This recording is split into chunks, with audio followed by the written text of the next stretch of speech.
Domani is back, y'all. Back with Hot Seat. And it lands exactly the way a good album should. Like an artist who finally stopped waiting for permission. 9 tracks, no filler, no guest list flex, just clarity. And the rollout is deliberate. The project dropped on March 20th, off the back of a few singles that hinted at a shift. Less promising Nepo baby from Atlanta, more fully formed storyteller. Someone who actually has something to say, a story of his own. The conversation around Domani has been changing quietly.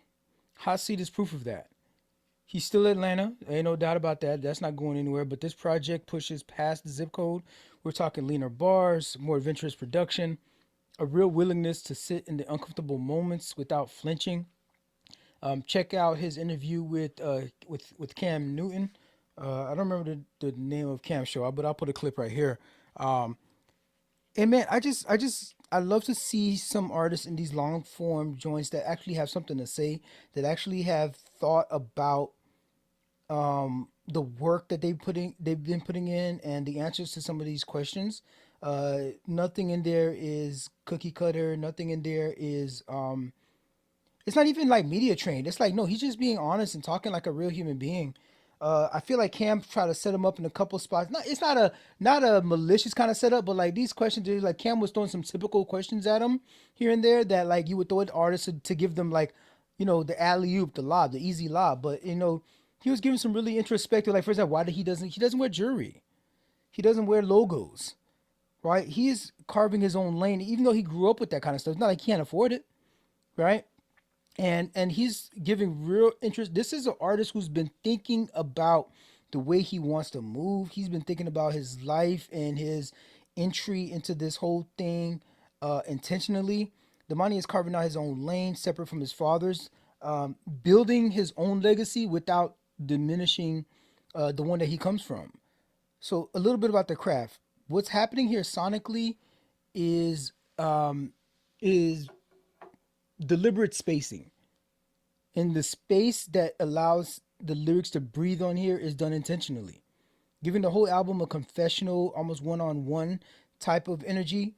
It's the type of thing that like maybe like you're interviewing him and he's answering these questions just the way kind of like he was doing with Cam on that interview there. It's only 27 minutes, so it's a quick and easy listen. There's not any long tracks on here. We have a couple that are two verses and stuff like that. It's pretty short. I'm not sure if he's I'm pretty sure it's a full length album. It's not his well, it's 27 minutes, but it's got 9 tracks, so it qualifies as an album. But I'm not sure if he's considering it a mixtape or not. But every track feels like a scene in a short film. It all feels intentional. Not a single track is really trying to be the highlight. He's not trying to carry the whole project off the back of one track. However, Firebug is on here. Firebug is his diss track to 50, and that one's doing the numbers because it's that dope.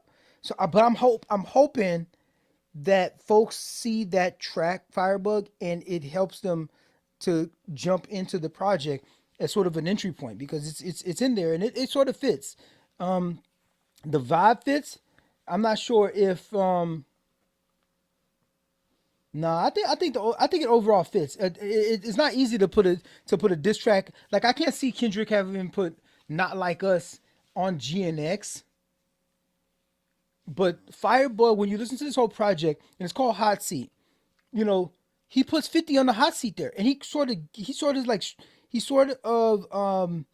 like not he sort of what's that term? I want to say I keep thinking strips him down, but that's not what like he strips him bare pretty much, and it just like puts 50's whole like timeline and lineage on Front Street, and it feels like a sort of meet the Grams moment on there. So I would definitely check out that track and let that be your entry point, and then start it from the top. Start from the top, the very first track, first session, and let it play through. But the second track is really what got me into it. So this is the second track on there. It's called Shedding Skin. This is pretty much the thesis statement of the project. Domani sounds like he's working on something here in real time. It's honest. It's rhythmically sharp. The production is stripped back, so there's nowhere to hide. It just works that way. ATL, Never Scared, is it could be a single. It's one of these anthems for your city, sort of thing, and it's dope because shout out to Bone Crusher. He samples the "I ain't never scared." I ain't never scared on there, right? And it's a definitely an anthem for the hometown there. And the beat freaking knocks. He keeps it personal, reflecting over his growing up and his like his just his presence and what the city means to him and what his family means to the city, which gives a lot more credit to the track than just bravado. To like, oh, I'm from ATL, better. I'm from this town, which is better than everybody else's town, sort of thing. No, it's a more of an homage, and I appreciate that sort of angle there. It's a choice that he did that, and I think it's a smart choice there. Again, shout out to Bone Crusher, man. I ain't never scared on that joint. That track, Telephone, is the fifth one on here. I definitely say that this is a good one. He's giving a J. Cole sort of vibe on that track, Telephone. It's a little bit of a slow burn. He talks about missed calls here. It's a little bit uh, talking about themes of emotional distance. This is a the quiet awkwardness of a relationship that is slightly out of sync. Uh, it could potentially even be like a spiritual conversation that is slightly out of sync. He says here, I mean, I trust in you, but it's never been tested. I mean, I trust in you, but it's never been tested. So I hope that what it is so I can get the message. Know I got a gift. I can relate to the kids with questions. Know I'm filled with guilt. I take the blame before I point the finger. Knowing what I'm dealt, why would you play it like I got the best hand? Knowing how I felt, why would you put me here with no directions? Life, you are a part of this life with no directions, no instructions. Instructions necessary, but none provided. I tell you that much. Knowing I'm not healed, why would you put these people here to test me? Knowing that I kill to show the real and let the rest be less than. Knowing I'm a tilt, I hate balance. I've been running from it. Knowing how I'm built, why would you try to take my mama from me? Why would you even threaten me with that? Why would you even threaten me with that? Shout out to Tiny. Shout out to Ti. Man, you raised a kid, man. Don't mind it as introspective. Everything that I've seen from him, the way he moves, the way he's approaching the game, he's not trying to just he's not a nepo baby. He's not. He's getting it out the mud. He's doing it himself. He's carving his own lane, and he can easily.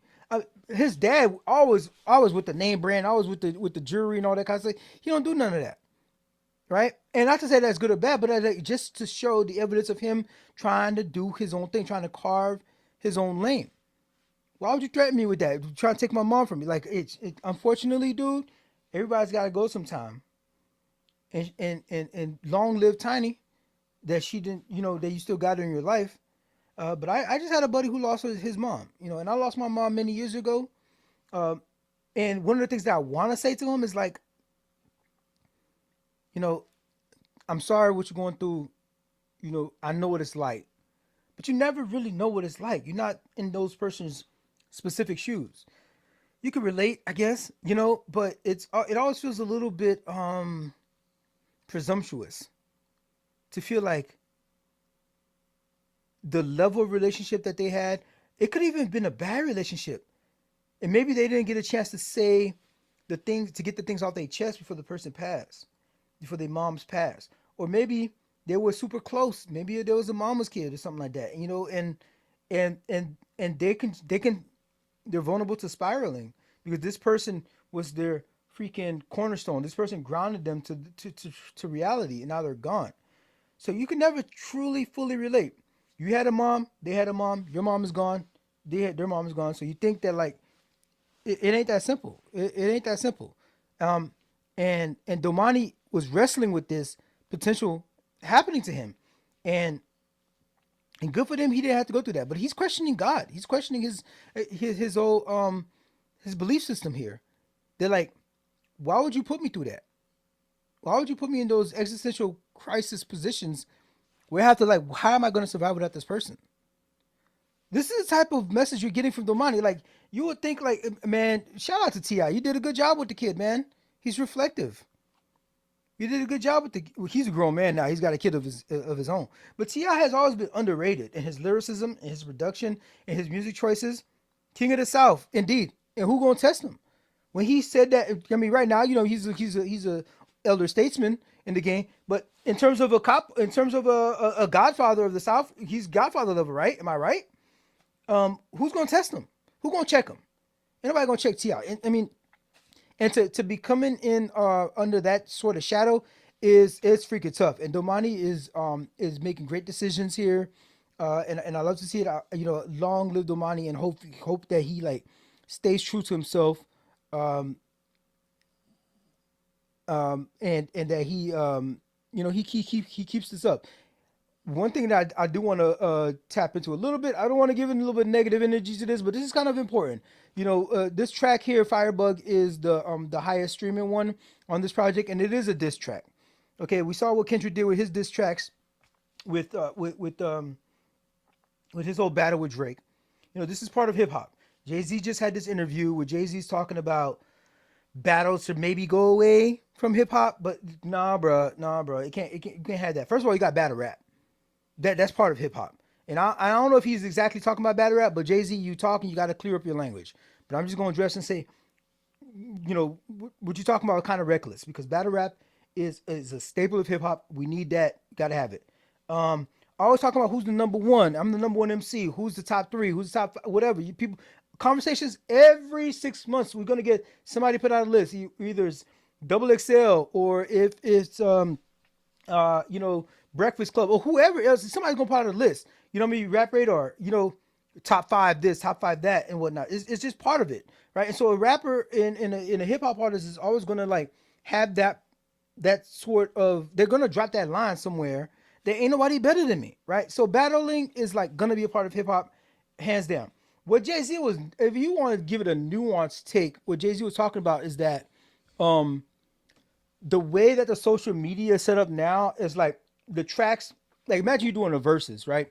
When you're doing the verses, the tracks got to stand on their own too. You know what I mean? It's track for track, track for track. And so back in the day, it might have been a little bit more track for track.